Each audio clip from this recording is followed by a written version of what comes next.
Have you ever been convicted in any court of law of any offense? No, Mr. Chairman. Have you ever been adversely mentioned in a parliamentary committee report? No, Mr. Chairman. Do you hold any office in any political party?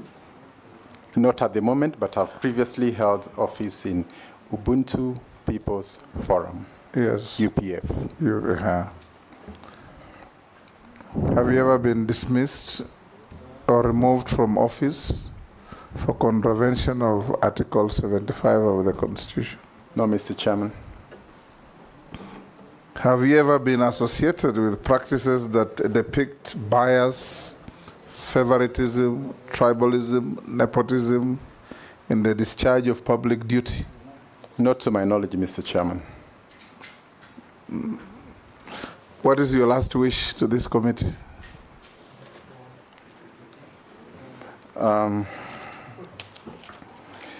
So, Mr. Chairman, first is to thank this committee and also the President for the honor of serving the nation, and to assure Kenyans that I will put my very best. And I know these opportunities don't come every day. And as a person who has been in public life, I am not one to run away from challenges. The more challenges there are, the more justification there is for some of us to make sure that we turn the tide and we have no other country to go into. So I'll be seeking support from Parliament on areas to do with legislation and all leaders together so that we can move forward. And as I said, I worked very closely with most of the members of Parliament here, including those who come, and I know that teamwork is very critical for success. And therefore, I'll be calling upon many of those who are in office so that we can work together. And I pledge to do my best for Kenya. Thank you, Honorable Lee. I bestowed on you a CBS title. That's what my clerks had given me. If you are not, I'm sure, if you are found suitable, you will get some decoration soon. So unless you are lawfully held, we release you to go back to your other duties, and we wish you well. Thank you, Mr. Chairman. Much obliged. Thank you.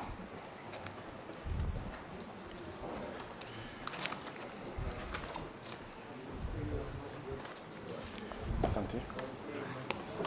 And Lee, when you have time, read a book called How to Lose an Interview.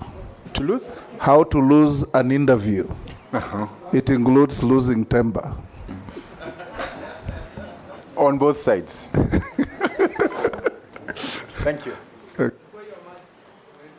Yeah. Asante. Kwaheri.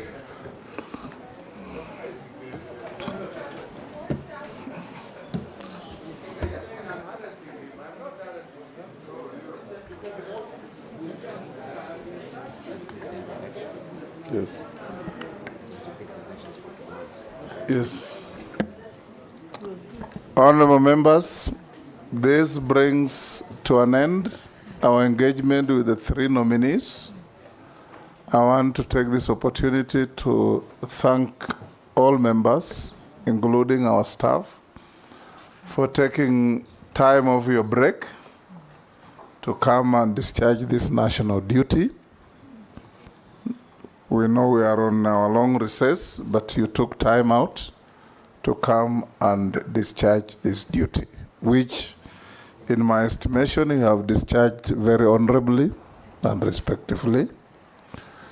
We will adjourn the sitting now and give the clerk and his team time to do a draft report based on the material placed before us. The conclusions remain your purview, remain your jurisdiction. So I'll invite you tomorrow to be in this chamber at exactly 3 p.m. tomorrow, so that we look at the report and make our conclusions, whereafter we wait for the special sitting the next day. So let's have a good evening. Tomorrow's meeting will not... For our friends from the Fourth Estate, tomorrow's meeting is a closed meeting, the 3 o'clock meeting. So we will advise you to wait for the product in the chamber on Thursday. Thank you, honorable members. Have a good evening and enjoy having a happy new year. We will benefit Nakuru as much as any other part of this country, and we will forever be grateful to the people of that place. The Honorable Bae, the issue of people leaving the country, I think much as it is true that there are some people or some companies that have left the country, I would always want to see, I mean, is a door, there'll be always somebody coming and another one going. If we over-focus and create a perception, people are leaving Kenya, and the people who are saying that are Kenyans, we are also participating in creating a negative attitude about our country. So we need to say, 2 came, the 3 went. I mean, GTC was not here the other day. All these big Chinese companies that have come, and many other buy locals that have started. So I will not sit on the side of saying companies are leaving Kenya. I will say some are leaving, others are coming. We have many pharmaceutical companies, including from the US, that are setting up at Tattoo City. Many others are coming towards our economic zones that we have already set aside. So I would not say that's not an entirely correct statement, but you have tended to focus on the exit while giving a blind eye to those who are busy coming to bring money and bring investment to our country. Then, so the issue is also to come up with a retention mechanism, and we plan to make Ken Invest, which is the main agency responsible for attracting investment, to equip them so that you have a one-stop shop when you come. Because you don't want to come and you're told, go to Kiambu County, the next day you're told, go to NEMA, the other day you're told, go to this agency. So we should have officers who can hold this new investor. Remember, they don't even know the country until maybe 1 year, and then you can file a report. If they have an issue, we can look into it. But while still saying this, it would be important to say the issue of governance remain a key issue. If a big company quoted in their country come here, and the first thing there's demand for some facilitation of sort, many people don't understand that language. So we need to help our people to channel our interest into partnerships. If a big company has come, we have land, you can partner with this cooperative, and together we can move forward. So the thing is, how do we structure investments so that we do not end up having a tag that can adversely affect our investments? Chairman, I just want to put a rider on that question, because I see one of the reasons why we lose some foreign investors. It is because some of them, they've been asking about having what we call tax holidays, but there has been a lot of taxation on them. So maybe how do you balance in ensuring that we have these tax holidays and at the same time we still collect revenue? I think this is one of the areas why we lose some foreign investors, and there must be some mitigation on that.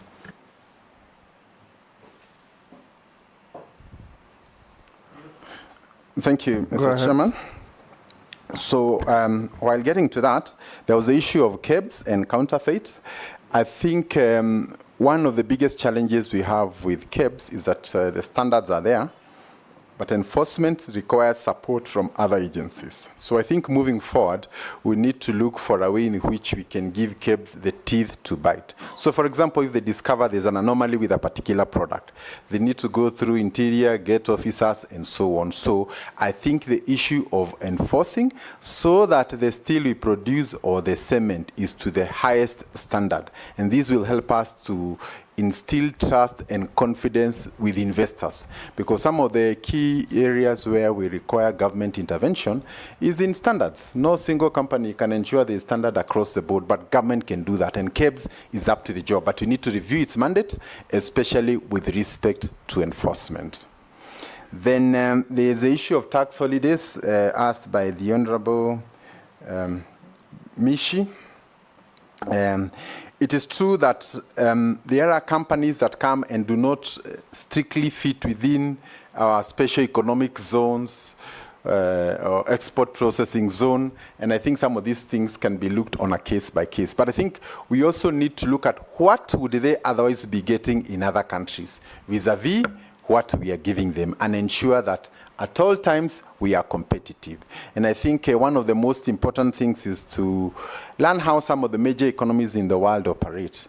They have big companies, say if you talk of Korea and the Samsung, and the Samsung has over 500,000 employees, but has another over 200 companies that rely on it. These 200 are actually SMEs. So also if you're able to empower some of the mid-level, they will also come along with the small companies, and together we can move forward. And I think these are conversations we should have.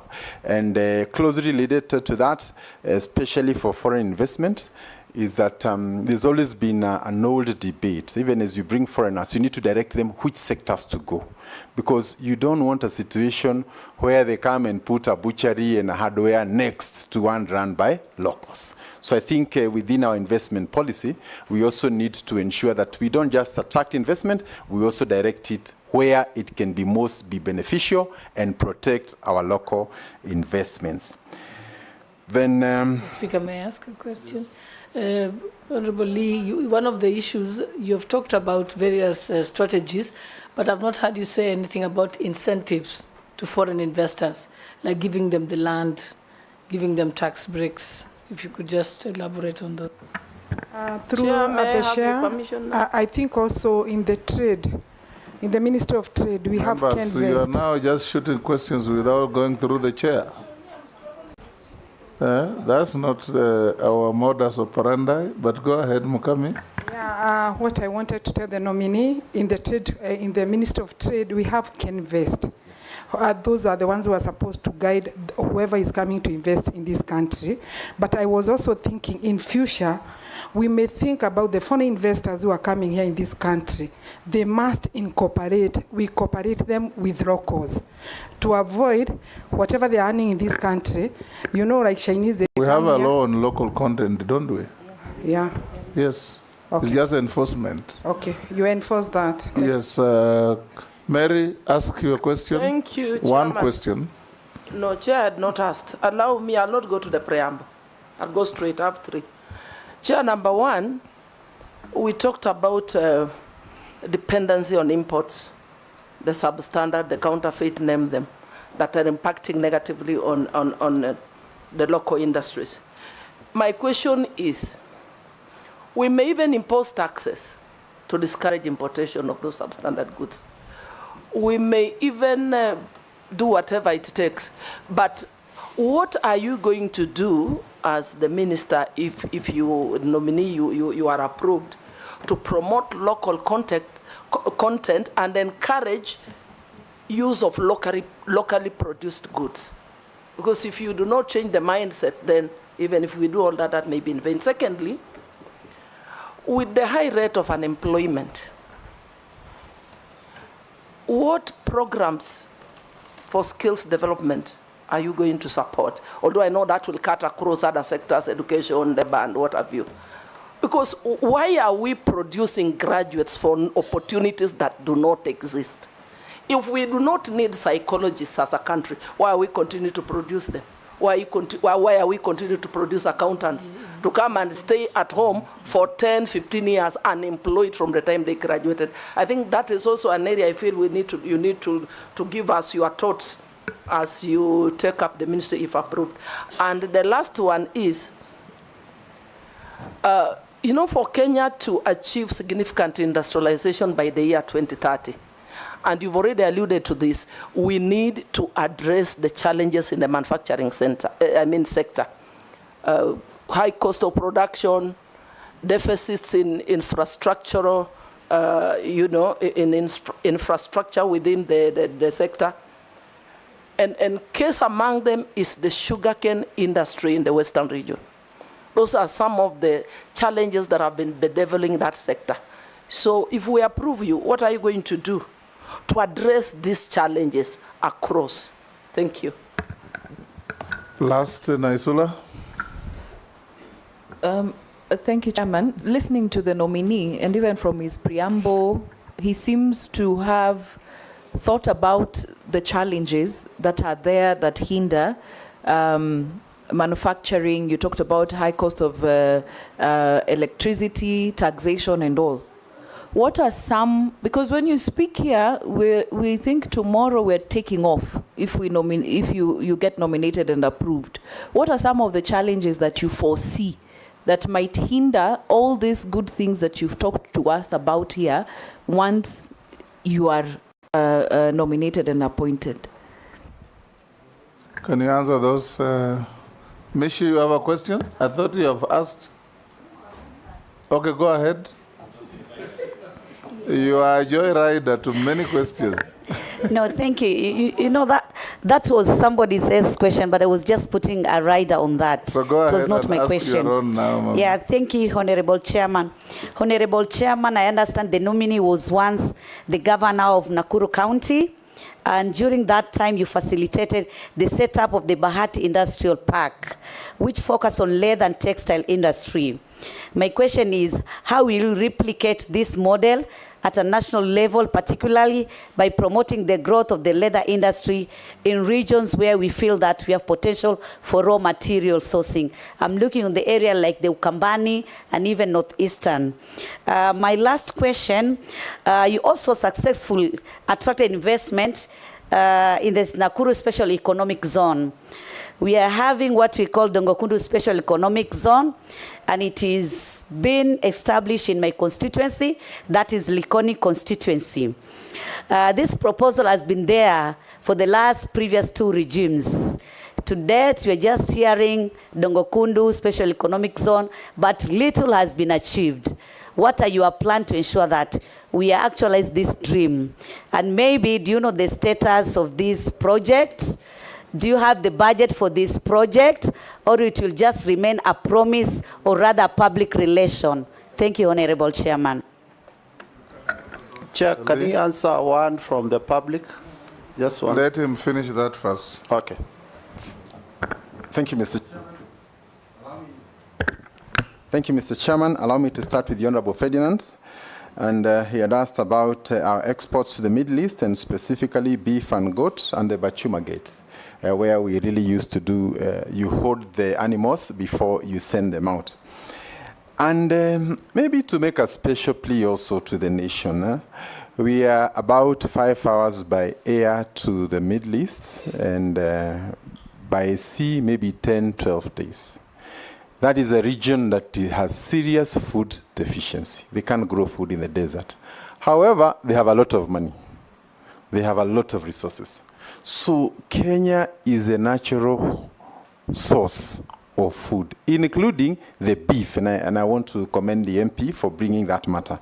So some of the issues that have been conversed previously, including hindrances to opening those markets, include diseases. So we send our beef, our goat, and all that, and when it gets there, we are told it has this problem.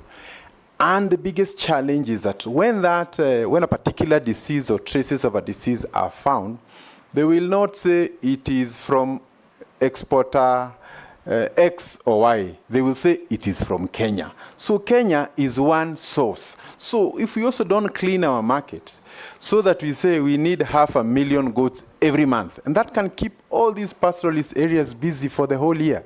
So I think we need a better communication so that people understand for what reason are we recommending. And then also for diseases, if I don't take care of my animals, and you take care of yours, as soon as they interact, the same problem will come back. So I think we need an honest conversation, and unfortunately, you have food coming from very far to the Middle East, and we are just next door.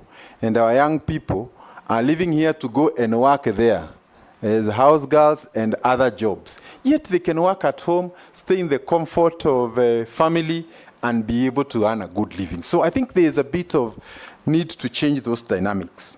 The Honorable Ferdinand, I also wish to inform you that the president, together with the whole team from the ministry, is currently in the UAE for signing of a trade agreement. And these are some of the issues we'll be looking into.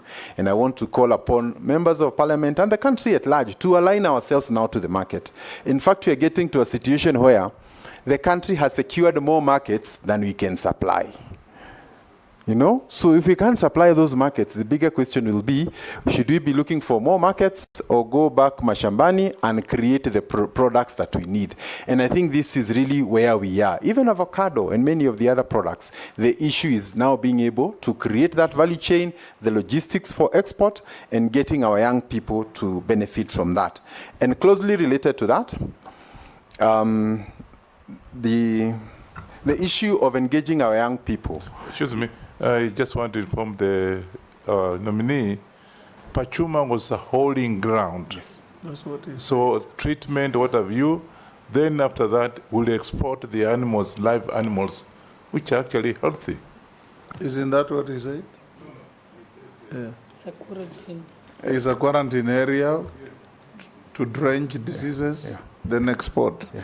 But do not allowed to export do you want to directly. continue exporting live animals, or you do value addition here and export the beef, so that you make good the hides, make good the hoofs, the bones, the horns, which are also products for trade? Mr. Chairman, I want to confirm that if now the conversation is whether it is alive or dead, then that's a good conversation. But first, we have a deficit in the number of animals that we can be able to provide for the market. Then now we go to the next level where we slaughter. But again, it's good to say in some markets, they prefer it alive. And as long as they are able to pay the price that compensates for all the sub-components, I think we will try and go on a case-by-case depending on the market. But my submission is that the world has a food deficit, especially those who are close to us. We have the benefit of very good young working population, educated, ready to do everything. In fact, some of the creativity we have seen in the social space, if it was converted to selling beef, to selling Masai Mara, to selling our tourism, to doing the next big movie about Lion King, this country would change. So we just need to reconfigure ourselves, but you have all that it takes for us to progress. Mr. Chairman, I think I've answered the Honorable Ferdinand. On the issue of the impact, the Honorable Mary, the impact of imports to the local market and the damage thereof, I think we've already said this. You know, I mean, there's no country that will allow unmitigated flow of goods to come and compete with its own industries. You know, that is completely unthinkable. And it is for that reason we have requested that for any legislation that touches on taxation, both reducing imports or increasing our exports, there should be a broader conversation and ensuring that our national strategic interests are actually taken into account. On unemployment and skill development, I think this is also a very critical question. Other nations in the world, for example, China, when they decided that they want to become a major industrial nation, they targeted certain skills. And today, China produces 1.5 million engineers every year to align to its industrial agenda. So again, we must look at our education, what do we need, and where do we direct our young people. I have looked just at my own small research, and most of my nephews are all doing IT and ICT and coding and all those things. So expect a long season of coding by this generation. So I think it's also important we try and align our universities with the needs of the nation in the next few years to come. I suspect I'm through with most of the questions. The Honorable Naisula. Will we take off tomorrow? I think the answer is yes. I mean, and I think that the big issue is, first, can we agree there's a problem? And once we agree, diagnosis is the most important part. If you've agreed on the diagnosis, then the rest is easy. And I want to submit that probably the sectors that can turn around the economy, in my opinion, is largely in the area of trade, especially on exports. Recently, I listened to the Minister for Finance talk about the huge obligations we have in the next 3-4 years. $2 billion, $4 billion. Where will that money come? If we engage in these exports and we get serious to the extent that our young people are engaged back at home, this is not something that should worry us. But if we continue as we are, then we'll have a major crisis in the days to come. So we really need to declare export a national priority in view of the obligations that are ahead of us. Then the honorable member also talked about how do we align everybody so that we speak the same conversation. I am new, as you can imagine, but my hope is to request